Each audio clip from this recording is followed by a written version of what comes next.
Hi, ഞാൻ രേഷ്മ പാറയിൽ. ഞാൻ ഇന്ന് വന്നിട്ടുള്ളത് സൺസ്ക്രീനെ കുറിച്ചിട്ട് പറയാൻ വേണ്ടിയിട്ടാണ്. പല ആൾക്കാർക്കും അറിയാം, എന്നാലും അറിയാത്ത ചിലരുണ്ട്. അപ്പൊ അവർക്ക് വേണ്ടിയിട്ടാണ് ഇന്നത്തെ ടോപ്പിക്ക്. സൺസ്ക്രീൻ എപ്പോഴാണ് ഉപയോഗിക്കേണ്ടത്? അപ്പൊ നമ്മൾ മുഖത്ത് ഡയറക്റ്റ് ആണോ ഇടേണ്ടത്, അതെല്ലാം മോയ്സ്ചറൈസർ ചെയ്തതിന് ശേഷമാണോ ഇടേണ്ടതെന്നുള്ളത് പല ആൾക്കാർക്കും ഡൗട്ട് ഉണ്ട്. അപ്പൊ അത് ക്ലിയർ ചെയ്യാൻ വേണ്ടിയിട്ടാണ് ഇന്നത്തെ ഈ വീഡിയോ ചെയ്യുന്നത്. ഇപ്പം സൺസ്ക്രീൻ രണ്ട് തരത്തിലാണ് സൺസ്ക്രീൻ ഉള്ളത്. ഒന്ന് കെമിക്കൽ സൺസ്ക്രീനും അതോടൊപ്പം തന്നെ ഫിസിക്കൽ സൺസ്ക്രീനും. കെമിക്കൽ സൺസ്ക്രീൻ ആണ് നിങ്ങൾ യൂസ് ചെയ്യുന്നതെങ്കിൽ നിങ്ങൾക്ക് ഫേസിൽ മോയ്സ്ചറൈസർ ചെയ്യുന്നതിന്റെ മുമ്പേ തന്നെ നിങ്ങൾക്ക് ഉപയോഗിക്കാം. കെമിക്കൽ സൺസ്ക്രീൻ ആണ് യൂസ് ചെയ്യുന്നതെങ്കിൽ. അതല്ല, നിങ്ങൾ ഫിസിക്കൽ സൺസ്ക്രീൻ ആണ് യൂസ് ചെയ്യുന്നതെങ്കിൽ, അതായത് മിനറൽ സൺസ്ക്രീൻ ആണ് യൂസ് ചെയ്യുന്നതെങ്കിൽ നിങ്ങൾക്ക് മോയ്സ്ചറൈസർ ചെയ്തതിന് ശേഷം നിങ്ങൾക്ക് സൺസ്ക്രീൻ അപ്ലൈ ചെയ്യാം.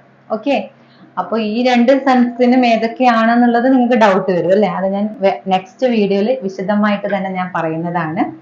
ഇതിൽ എന്തെങ്കിലും ഡൗട്ട് ഉണ്ടെങ്കിൽ നിങ്ങൾക്ക് ചോദിക്കാം. ഓക്കെ, കമന്റ് ബോക്സിൽ കമന്റ് ചെയ്യാം. എനിക്ക് അറിയാവുന്ന കാര്യമാണെങ്കിൽ ഞാൻ അതിന് റിപ്ലൈ തരാം. Okay, by.